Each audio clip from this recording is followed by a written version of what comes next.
"You're too old to fly with us to Hawaii. Just look after the house," said my daughter, dismissing me as if I were useless. They flew off on a paradise vacation with my in-laws, who are even older than me, while I stayed behind in the house they considered their inheritance. When they returned, the house was gone, and so was I. They called me 43 times. Before we continue, please subscribe to the channel and let us know where you're listening in the comments.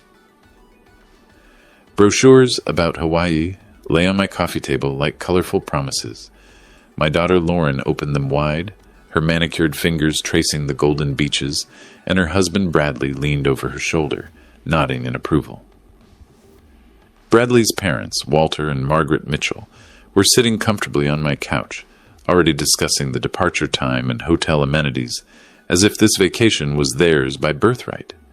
"The Maui resort looks perfect," Lauren announced, her voice bubbling with excitement. 4 bedrooms, ocean view, private beach access. I reached for one of the brochures. "That sounds wonderful. When do we—" "Dad!" Lauren's hand intercepted mine, gently but firmly pushing the glossy paper away. "You're too old for such adventures." The words hit like ice water. I blinked, certain I'd misheard. "Better stay home and watch the house," she continued, her tone casual, matter-of-fact. "We're flying with Bradley's mom and dad. It's their dream trip, you know?" Walter chuckled from the couch. "Been saving for this for years. Can't wait to see those sunsets." "The kids will love the snorkeling," Margaret added, already claiming experiences that hadn't happened yet. I stared at them. Walter was 64, 2 years older than me. Margaret, 61. Yet somehow I was too old, while they were perfect traveling companions. "I've never been to Hawaii," I said quietly. Bradley shrugged. "Maybe next time, Pops. This trip's kind of a family thing." Family, the word twisted in my chest. I watched them continue planning, around me, over me, through me. Lauren pulled out her phone, showing Margaret photos of restaurants they'd researched. Bradley grabbed another brochure, pointing out activities. They moved with the easy confidence of people who'd already decided everything without consulting the man whose house they lived in, whose generosity had sheltered them for 5 years. "The flight leaves Thursday morning," Lauren said, not looking at me. "We'll be gone 10 days. You'll have the whole place to yourself. Think of it as a little vacation, too." "A vacation from what? From providing free housing? From cooking dinners they barely acknowledged? From listening to Bradley's complaints about his credit score while he used my electricity to charge his gaming devices?" I stood slowly. My knees protested. A reminder of my 62 years that Lauren seemed so concerned about. I should probably get some things in order then, for house-sitting. "You're the best, Dad." Lauren finally looked up, beaming at me with that smile that once melted my heart when she was 7 and asking for bedtime stories. Now it felt calculated, practiced. "Don't worry about anything. Just relax and enjoy the quiet." Walter raised his coffee mug in a mock toast. "To family vacations!" They all laughed. Even Margaret, who'd met me exactly 4 times, felt comfortable enough to laugh at my exclusion in my own living room. I walked toward the hallway, their voices following me, animated discussions of sunset dinners and helicopter tours, adventures I'd apparently aged out of overnight. The hardwood floor creaked under my feet, the same sound it had made when Sarah and I danced in this very spot on our 30th anniversary. Sarah would have fought for me. She would have insisted I come, would have made it clear that family meant all of us, or none of us. But Sarah was 5 years gone, and I was learning that the daughter we'd raised together saw me very differently than I'd imagined. Behind me, Lauren's voice carried clearly, "Mom would have understood. She always said Dad needed looking after as he got older." I paused at the bedroom doorway. Sarah had never said anything like that, not once. But apparently my late wife's imaginary concerns were now justification for my exclusion from family joy. The evening light slanted through my bedroom window, casting long shadows across the hardwood floor, where Sarah's reading chair used to sit. 3 hours later, I sat on the edge of my bed, still wearing the same clothes from dinner. My reflection stared back from Sarah's old vanity mirror, a man who'd apparently become invisible in his own home. The house had settled into its evening rhythm, but voices drifted up from the living room below. Initially, their laughter seemed distant, muffled by the old walls and vents. I'd planned to ignore them completely. Maybe read one of the mystery novels Sarah had loved. Then Bradley's voice cut through the ambient noise, clearer than it should have been. Honestly think he bought that whole too old nonsense? My book fell closed. I froze, every muscle suddenly taut. Lauren's response floated up through the heating vent near my feet. Dad's always been gullible. Remember when we told him we'd pay him back for the roof repairs? Their laughter followed. Casual, dismissive, cruel. I moved carefully toward the vent, my teacher's instincts kicking in. 30 years of classroom management had taught me when to listen and when to act. This was definitely a listening moment. The timing worked out perfectly, Walter's voice joined in. Right after we returned from Hawaii, we put him in that nursing home we researched. My breath caught. Nursing home? Sunset Manor has an opening next month, Margaret added, her tone businesslike. They said they could expedite the paperwork if we paid the deposit up front. How much? Bradley asked. $3,000, Walter replied, but it's worth it to get him settled quickly. Once he's there, this house becomes ours anyway. It's our inheritance. The floor seemed to tilt beneath my feet. I gripped the windowsill, my knuckles going white against the painted wood. Lauren's voice continued, animated now. I already contacted that real estate agent, Zachary Allen. He thinks we can get at least $800,000, maybe more with the market the way it is. Split 4 ways? Bradley asked. Obviously. Mom, Dad, you've earned your share dealing with his complaints these past few years. Margaret laughed. He has gotten rather demanding, hasn't he? Always asking about our plans, wanting to be included in everything. The entitlement is unreal, Lauren agreed. Like, Dad, you're 62. Except that your active years are behind you. I sank onto the bed, my legs suddenly unreliable. 5 years I'd housed them. 5 years of grocery bills, utility payments, repairs, and maintenance, while Bradley looked for work, and Lauren figured out her next career move. They'd eaten my food, used my car, borrowed my tools, and never once offered genuine gratitude. Bradley's voice grew louder, more excited. The best part is, he'll never see it coming. We've got him convinced we're just concerned about his well-being. Dad always was too trusting, Lauren said. Mom used to say. Your mother never said anything about your father being a burden, Walter interrupted. Surprising me, that woman adored him. Well, she's not here to object now, is she? Lauren's voice had turned sharp. And frankly, this is what's best for everyone. Dad gets professional care. We get financial security. Professional care. They made it sound like a medical necessity rather than convenient disposal. The conversation continued, but I'd heard enough. I stood slowly, walked to my dresser, and opened the bottom drawer where I kept Sarah's jewelry box. Inside, beneath her wedding ring, lay the deed to this house.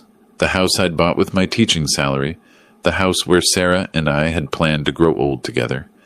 My reflection stared back from the vanity mirror, but something had changed in those few minutes of eavesdropping. The man looking back at me no longer seemed invisible. I closed the jewelry box quietly and returned to sit on the bed's edge, listening to their voices fade as they moved to another part of the house. Sleep became impossible. Every time I closed my eyes, Bradley's desperate voice from 5 years ago echoed in my memory, competing with tonight's casual cruelty. February 2020. The call had come at 11:30 on a Tuesday night. I remembered the exact time because I'd been grading algebra tests, red pen in hand, when my phone buzzed. David? Bradley's voice had been raw, broken. I need help. I've lost everything. The story had tumbled out between sobs. Online poker sites, cryptocurrency investments that promised guaranteed returns, sports betting apps that had seemed like easy money, $47,000 in credit card debt, the house in foreclosure. Lauren crying in the background, pregnant with their second child. It was supposed to be Bitcoin, he'd whispered. Everyone said it couldn't fail. I put our savings, the home equity loan, everything into it right before the crash. I'd listened, my teacher's heart breaking for this young man who'd somehow become family. Sarah had been gone only months, and the house felt too empty, too quiet. Lauren was my daughter. These were my grandchildren. We have nowhere to go, Bradley had continued. Lauren's parents are, well, you know. Lauren's mom never approved of me. We can't ask them. He'd meant Sarah's sister, who'd made her disapproval of Bradley clear from the wedding day. But Sarah wasn't there to moderate family tensions anymore. Now, lying in the darkness, I recognized the calculation behind that desperation. He'd known exactly which emotional buttons to press: the grieving widower, the protective grandfather, the man with an empty house and a generous heart. I rose from bed, walking to the window that overlooked the backyard, where my grandchildren played on the swing set I'd installed. The metal frame gleamed silver in the moonlight, $300 from my pension money. Their bicycles leaned against the garage, training wheels I'd purchased and installed myself because Bradley was too busy looking for work. My hands trembled as I calculated the expenses. 5 years of groceries for 5 people, $18,000 conservatively. Utilities that had doubled with their arrival, another $6,000. The roof repair Lauren had mentioned tonight, $14,000 after the storm damage. Medical bills when their insurance lapsed. Car repairs for the vehicle they'd claimed as their own. Over $60,000. $60,000 to people who called me a burden. The algebra was simple, devastating. I'd supported them longer than some marriages lasted, and their gratitude had curdled into entitlement somewhere along the way. Walking to my dresser, I pulled out the small notebook where I'd tracked household expenses since Sarah's death. Her suggestion, actually, "You'll want to know where the money goes, honey." Page after page of Bradley's requests, Lauren's needs, the children's requirements, always urgent, always temporary, always with promises of repayment when things improved. Things had never improved. They'd simply learned to ask for more. The house creaked around me, settling into its late-night quiet. In the morning, they'd wake up refreshed, planning their vacation. They'd pack the suitcases I'd bought them for Christmas. Drive to the airport in the car I'd helped finance after their repo scare. Board the plane with tickets funded by the inheritance they'd already claimed. Meanwhile, I'd stay behind like an obedient house-sitter, maintaining the home they'd decided was rightfully theirs. But as I sat there in the dark, surrounded by photographs of my teaching awards and Sarah's garden club certificates, something crystallized in my chest. They'd made a fundamental miscalculation. They'd confused kindness with weakness, generosity with stupidity. 40 years of teaching had required strategy, patience, and the ability to stay 3 steps ahead of students who thought they could outsmart the system. Some lessons were learned through guidance. Others required consequence. I closed the expense notebook and placed it back in the drawer, my movements deliberate and quiet. Tomorrow morning would bring new possibilities. Dawn filtered through the kitchen blinds as I entered, finding the family already buzzing with travel energy. Lauren stood at the counter, organizing boarding passes and travel documents into neat piles. Bradley hunched over his phone, presumably checking flight status, while Walter and Margaret compared sunscreen brands like military strategists planning invasion routes. "Morning, Dad," Lauren called cheerfully, not looking up from her paperwork fortress. "Coffee's fresh if you want some." I poured myself a cup, studying their animated faces with fresh perspective. Yesterday, I would have seen excited family members preparing for adventure. Today, I observed co-conspirators celebrating their successful manipulation. "Flight leaves at 10:15, Bradley announced, scrolling through his screen. "We should head out by 8:30 to beat traffic." "Did you remember to pack the camera charger?" Margaret asked Lauren, already in the carry-on, plus backup batteries. Their efficiency impressed me, the same organizational skills they'd never applied to finding employment or contributing to household expenses. Apparently, planning luxury vacations required different talents than securing basic income. "Is there anything special you need me to do while house-sitting?" I asked, settling into my usual chair at the breakfast table. Lauren finally glanced up, her expression patronizing. "Just the usual, Dad. Water the plants, check the mail, maybe have Elizabeth from next door look in on you." Elizabeth Thompson, my 70-year-old neighbor, who'd known Sarah and me for 15 years. Lauren suggested she look in on me as if I were an invalid requiring supervision. "I'm perfectly capable of managing alone," I replied mildly. Bradley snorted. "Right, Pops, just don't try fixing anything that breaks. Call a professional." The irony struck me forcefully. Bradley, who'd lost his house to gambling debts, advising me about responsible home maintenance. I sipped my coffee and nodded agreeably.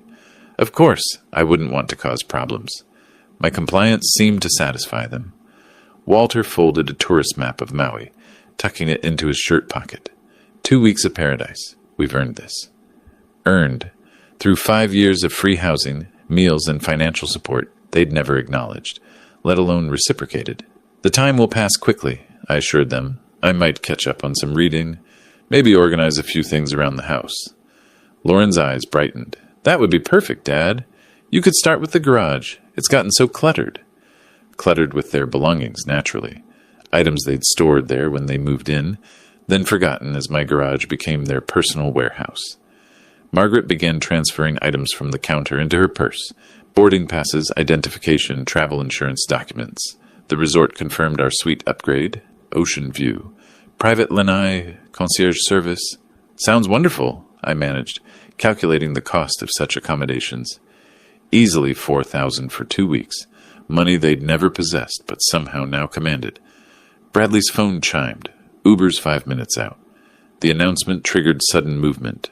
Suitcases appeared, last-minute items were grabbed, and general chaos replaced their earlier organization. I stood back, observing their departure preparations with detached interest.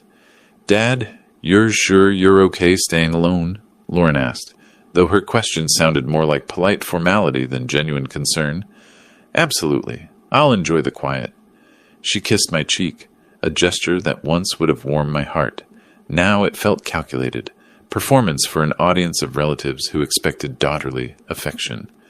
Car doors slammed outside. Bradley loaded luggage while the others gathered final belongings.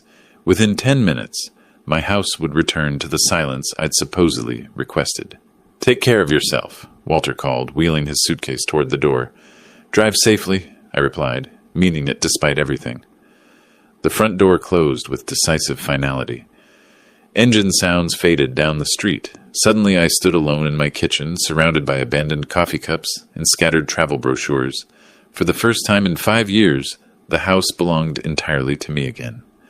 I walked to my kitchen window and watched their car disappear around the corner, carrying my ungrateful family toward their stolen paradise. 2 weeks, 14 days to consider my options, evaluate my resources, and perhaps demonstrate that the burden they'd dismissed possessed capabilities they'd never suspected. I finished my coffee slowly, methodically planning my next move. Need a ride to the airport? I offered as Bradley struggled with Lauren's oversized suitcase. Actually, yeah, he panted. The Uber just canceled. Traffic backup on I-4. Perfect. One final performance as their helpful chauffeur. The drive to Orlando International took 45 minutes through typical Friday morning congestion.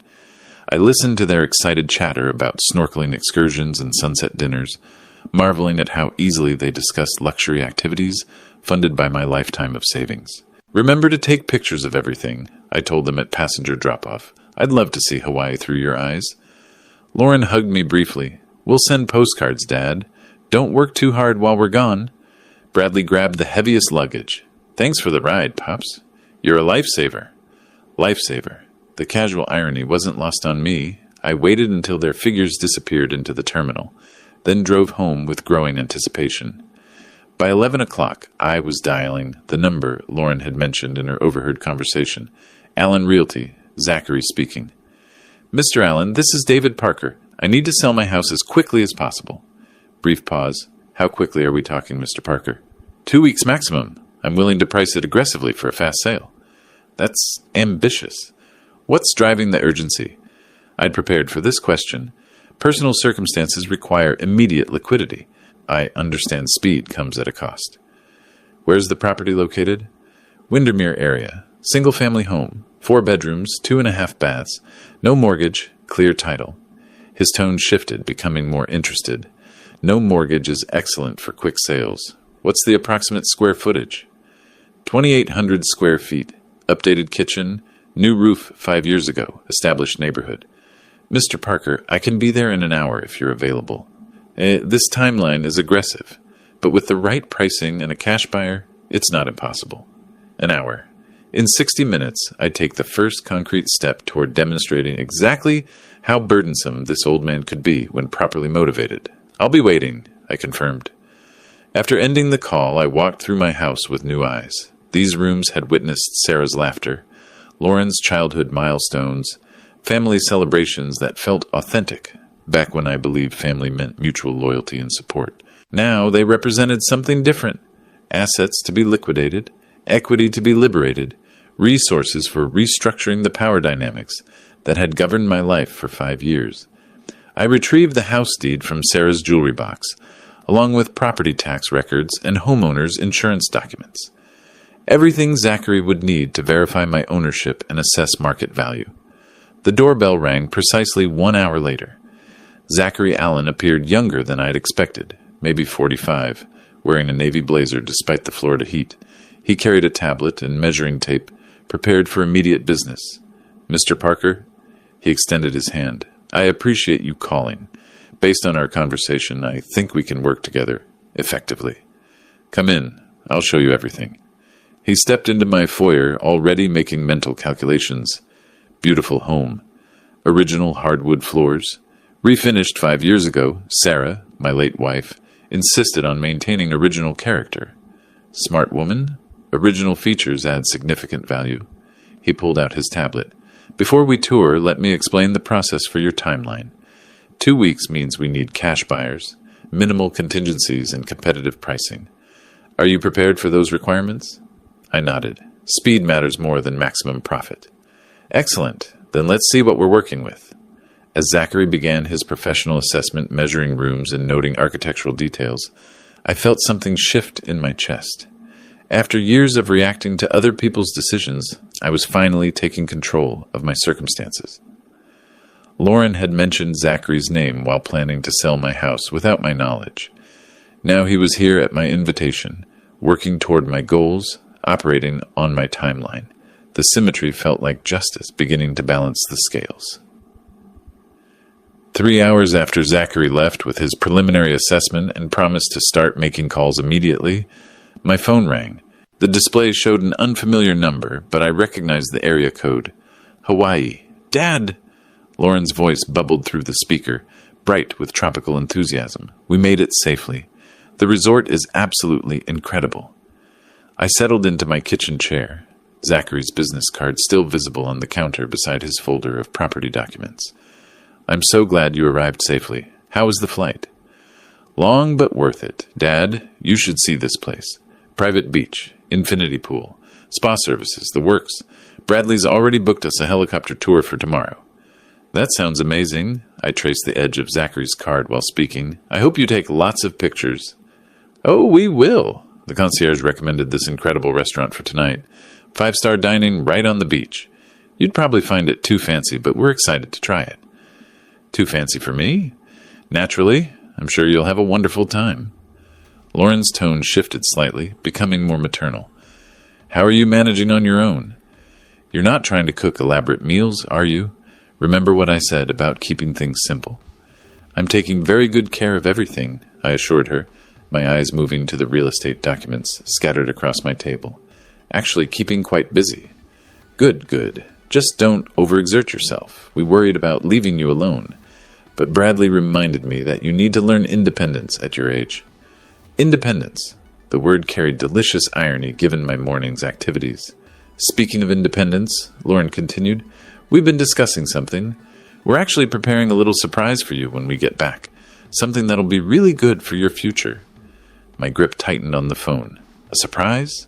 I don't want to spoil it, but let's just say we've found a solution to help you transition into your golden years more comfortably. Professional care, social activities with people your own age, that sort of thing." Professional care. The euphemism they'd used while planning my disposal. "How thoughtful of you," I managed, keeping my voice steady. "Actually, that's interesting timing. I'm preparing a surprise for you, too." "Oh?" Lauren laughed. "What kind of surprise could you possibly be planning, Dad?" "Well, if I told you, it wouldn't be a surprise, would it?" I allowed myself a small smile. "Let's just say I've been taking care of some important business while you're away." "Really important business that'll change everything for all of us." "Business? Dad, you're retired. What kind of business could you possibly—" She stopped herself, probably realizing how dismissive she sounded. "I mean, that's sweet, but don't wear yourself out with whatever little project you're working on." Little project, if only she knew. "Don't worry about me," I said calmly. "I'm handling everything perfectly." In fact, I think you'll be absolutely amazed by what I've accomplished by the time you return. Well, just be careful, okay? We'll call again in a few days to check on you. I'll be here, I confirmed, though the definition of here might be quite different by then.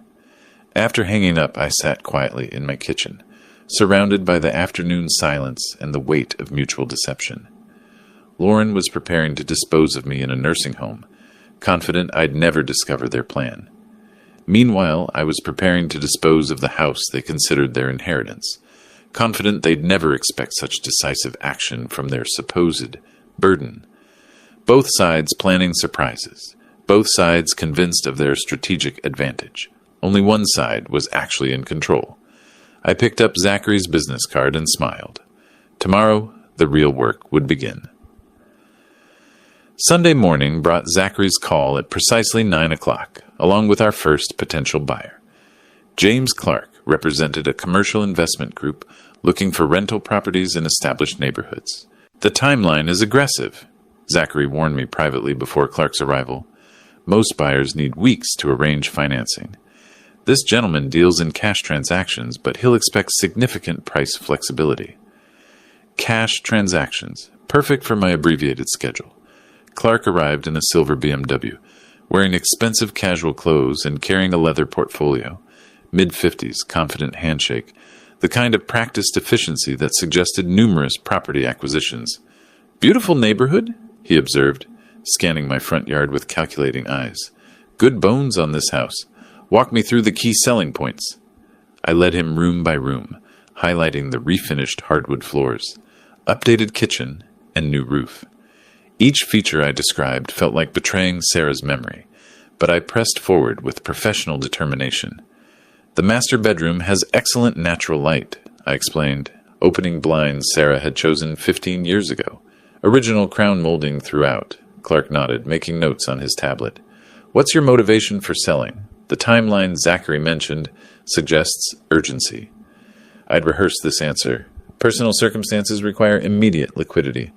I'm prepared to price competitively for a quick close." "How competitively?" "That depends on your timeline capabilities." We completed the tour in 30 minutes. Clark examined everything with investor's detachment, calculating rental potential, renovation costs, long-term value appreciation. His interest seemed genuine, his questions practical rather than emotional. "The property has excellent fundamentals," he concluded, shaking my hand in the foyer. "Let me run numbers with my partners. You'll hear from me by tomorrow afternoon." After he left, I felt cautiously optimistic. Cash buyer, professional approach, realistic timeline expectations. Perhaps my plan would unfold smoothly after all. Monday afternoon shattered that optimism. "I'm sorry, Mr. Parker," Clark said over the phone. "After analysis, the numbers don't align with our investment parameters at the current asking price." My stomach dropped. "What would align with your parameters?" "Honestly, about 60,000 less than you're asking. The rental market in that area doesn't support higher acquisition costs." 60,000, nearly equal to everything I'd invested in Lauren's family over 5 years. "That's substantial," I managed. "I understand. Take time to consider. My offer stands for 48 hours.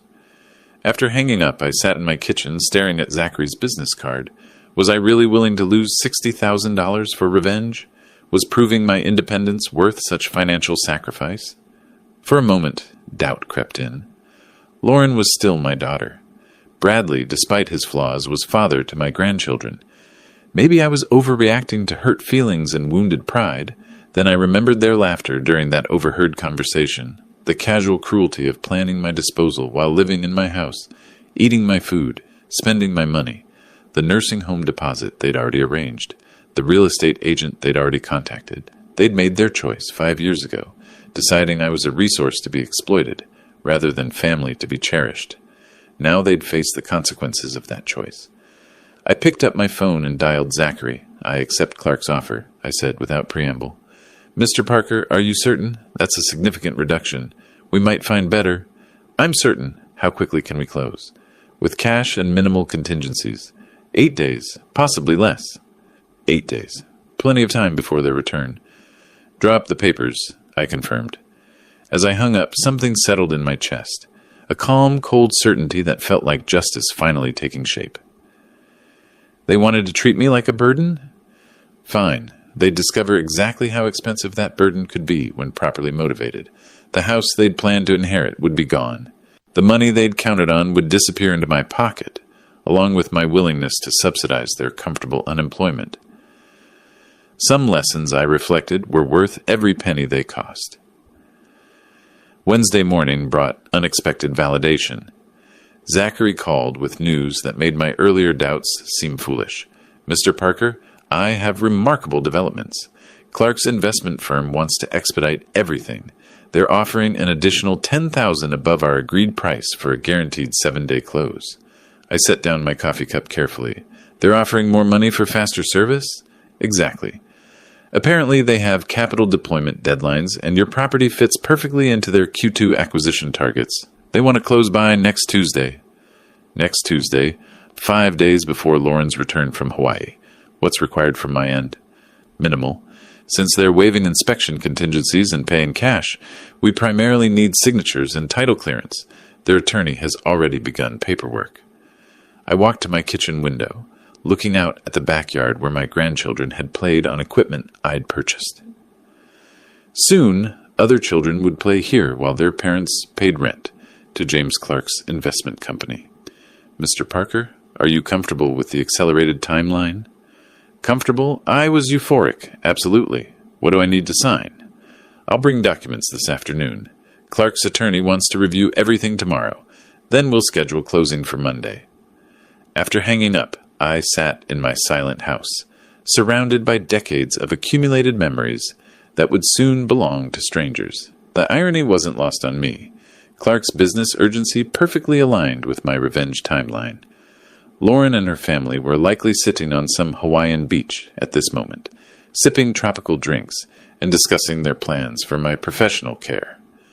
They probably felt quite clever about their surprise nursing home arrangement, confident that I'd never suspect their scheme. If only they knew that their supposed burden had outmaneuvered them completely.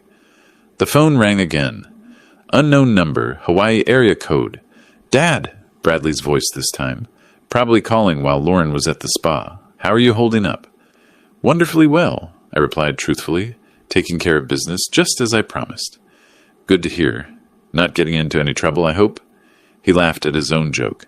"Nothing I can't handle," I assured him. "How's paradise treating you?" "Can't complain. Helicopter tour yesterday was incredible. Lauren's getting a massage right now. She said to tell you hi." "Tell her I said hello. I hope you're both enjoying every moment." "We are. Kids are loving the beach. Margaret and Walter are talking about extending the trip if we can change flights." "Extending the trip. Even better for my timeline." "That sounds wonderful. Don't worry about rushing back on my account." "You sure? We don't want to leave you alone too long." "I'm perfectly fine. Really, I'm handling everything better than you might expect." After Bradley hung up, I smiled at the beautiful symmetry. They were so confident in their plans, so certain I'd remain their compliant victim, that they were actually considering giving me more time to complete my counter-strategy. By the time they returned to Florida, whether in 10 days or 14, they'd discover that their inheritance had evaporated, and their house-sitter had evolved into something far more formidable than the burden they'd dismissed. I picked up Zachary's business card and traced its edges with my finger. Monday couldn't come fast enough. Thursday morning, I began the most satisfying project of my retirement, evicting my ungrateful family from the house they'd claimed as their inheritance. Working methodically, I started with Lauren's bedroom. 5 years of accumulated belongings filled every surface. Expensive clothes purchased with my grocery money, jewelry I'd given her for birthdays, photographs of vacations I'd funded but been excluded from. Each item went carefully into labeled boxes. "Treating this like the move they never expected," I muttered, folding her designer blouses with the same care I'd shown when helping her pack for college decades ago. Bradley's possessions told their own story of failure and entitlement. Gaming equipment worth thousands, cryptocurrency guides and gambling books, tools he'd borrowed and never returned. I packed everything systematically, including the laptop where he'd probably lost our family's financial security. The storage facility I'd chosen sat 20 minutes away, close enough for eventual family access, far enough to feel like exile. The manager, a friendly woman named Rosa, helped me select a unit large enough for a family's complete household. Moving can be overwhelming, she observed, watching me sign the rental agreement. You seem remarkably organized about it. I've had time to plan, I replied truthfully. Loading took most of the afternoon. Professional movers I'd hired treated everything respectfully, understanding that family belongings deserved careful handling, regardless of circumstances. Watching box after box disappear into the storage unit felt like watching justice take physical form. Walter and Margaret's items required special attention, medications, important documents, the expensive luggage they'd purchased for this trip. I inventoried everything, ensuring they'd find their possessions organized and accessible when they eventually discovered their new living situation. That's quite a lot of stuff, commented Miguel, one of the movers, securing the last of the furniture. Family of 5? Was, I answered simply. The final box contained Lauren's childhood mementos, school awards, family photographs, art projects I'd saved for decades. My hands trembled slightly as I placed it in the storage unit. These items represented the daughter I'd raised, not the woman who'd planned my disposal. After locking the unit, I handed Rosa an envelope containing 6 months' rent in advance. Someone will be by to collect everything eventually, I explained, probably sooner than they expect. By evening, I'd transformed my house into something I barely recognized, a clean, empty property, ready for new owners. My own belongings remained, teaching certificates on the walls, Sarah's photographs on the mantel, books that had shaped my thinking for 40 years. The apartment I'd rented nearby was modest, but sufficient. 1 bedroom, kitchenette, enough space for a man learning to live independently again. As I arranged my clothes in the small closet, I felt something I hadn't experienced in years, complete control over my environment. No one would eat my food without contributing. No one would use my utilities while complaining about my presence. No one would plan my future without consulting me. My phone rang as I unpacked my teaching awards. The caller ID showed a Hawaii number. Dad? Lauren's voice sounded relaxed, probably calling from their resort balcony. Just checking in. How are you managing? I looked around my sparse but peaceful apartment, then at the house keys I'd soon surrender to James Clark. Extremely well, I said with complete honesty. Everything's exactly where it should be. Good to hear. We're having such an amazing time. The concierge arranged a private beach dinner tonight. Enjoy every moment, I encouraged. Make sure you create memories to last a lifetime. Because after Monday, those memories would be all they'd have left of their comfortable parasitic existence. After ending the call, I sat in my new kitchen, drinking coffee and contemplating the elegant justice of the situation. They'd wanted me gone from their lives. Now they'd discover what absence actually meant.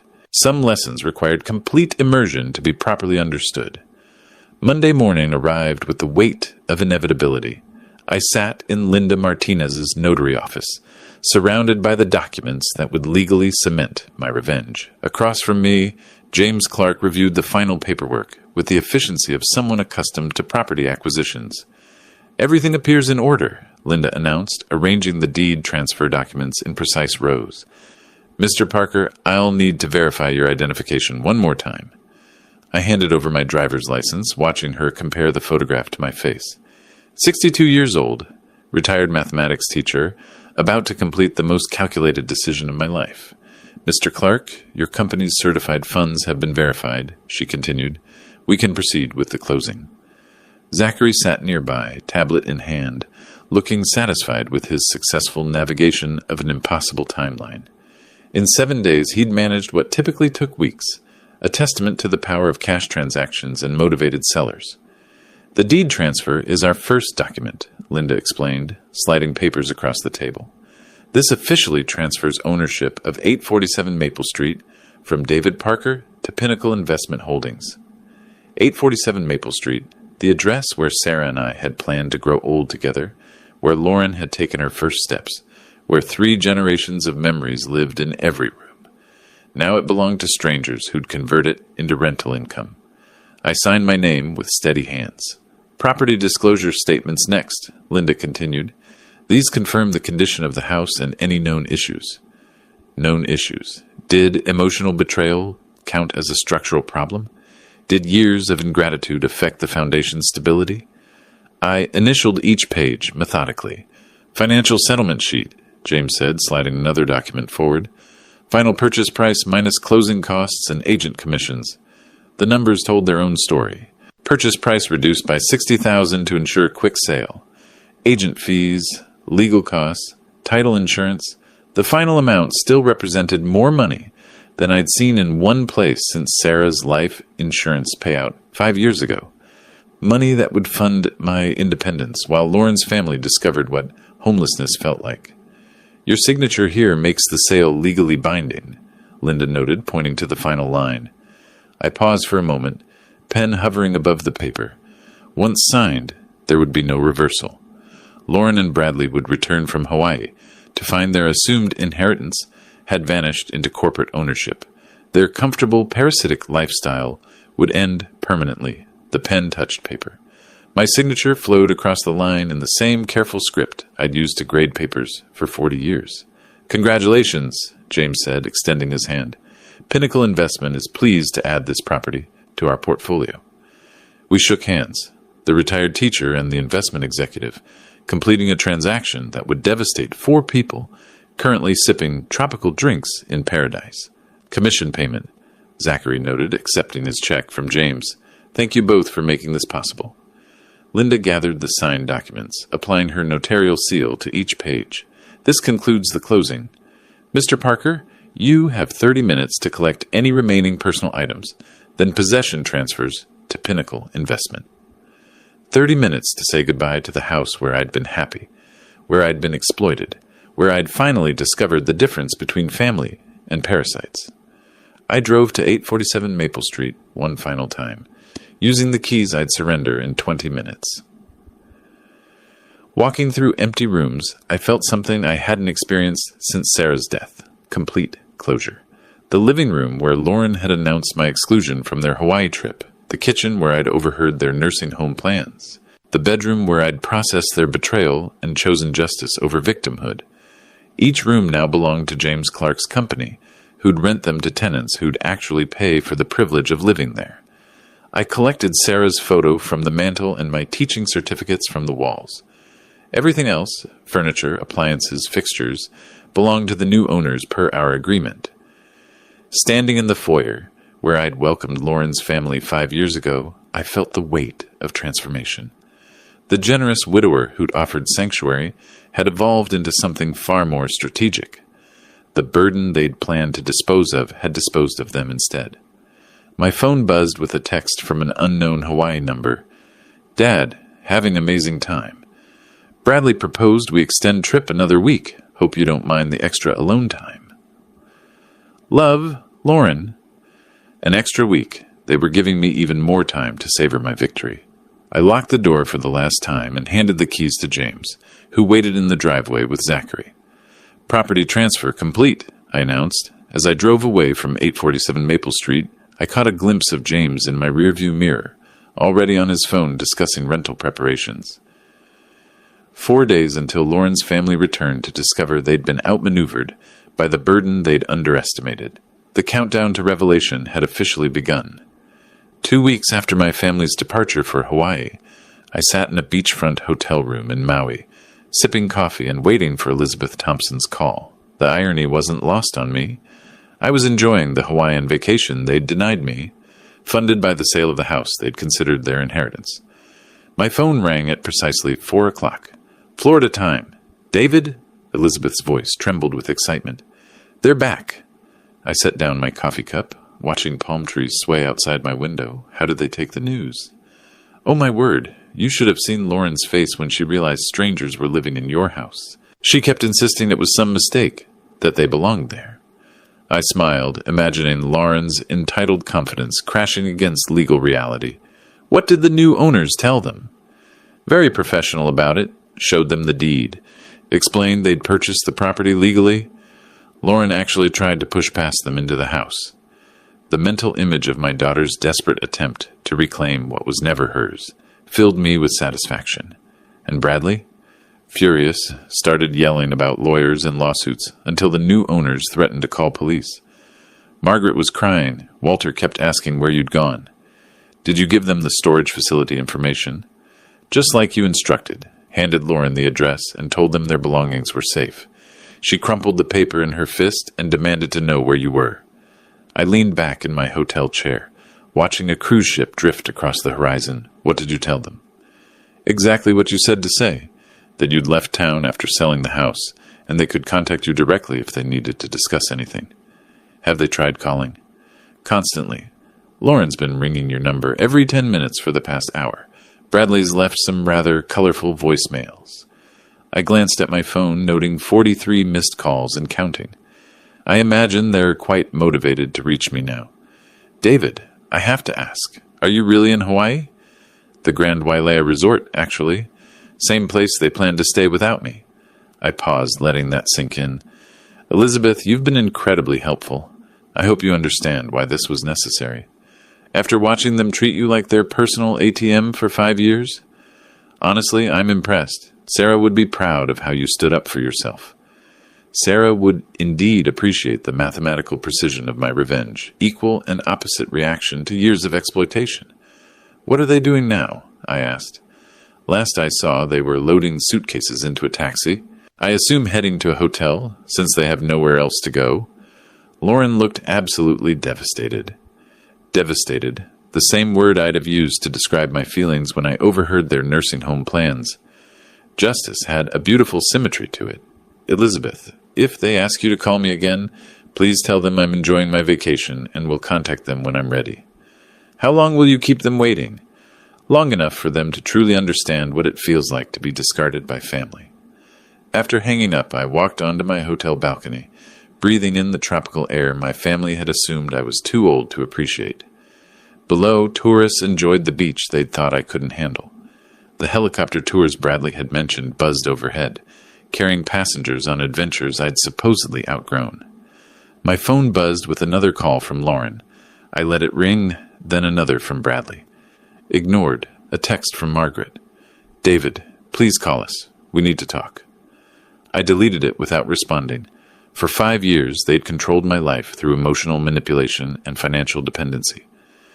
They'd planned my future without my input, assumed my compliance without my consent, treated my generosity as their entitlement. Now I controlled the terms of engagement. They could wait until I decided they'd learned sufficient humility to deserve my attention. I ordered room service and settled in to watch the sunset they'd tried to deny me. My phone still buzzing with increasingly desperate calls from the family who'd finally discovered the true cost of taking someone for granted. Some lessons, I reflected, required complete powerlessness to fully understand. They were about to become excellent students. 6 hours after Elizabeth's call, I boarded the evening flight from Orlando to Honolulu, using money from the house sale to purchase the first-class seat my family had deemed me too old to occupy. As the Boeing 777 lifted off into the Florida sunset, I settled into leather comfort and examined my phone screen. 43 missed calls, 17 voicemails, and counting.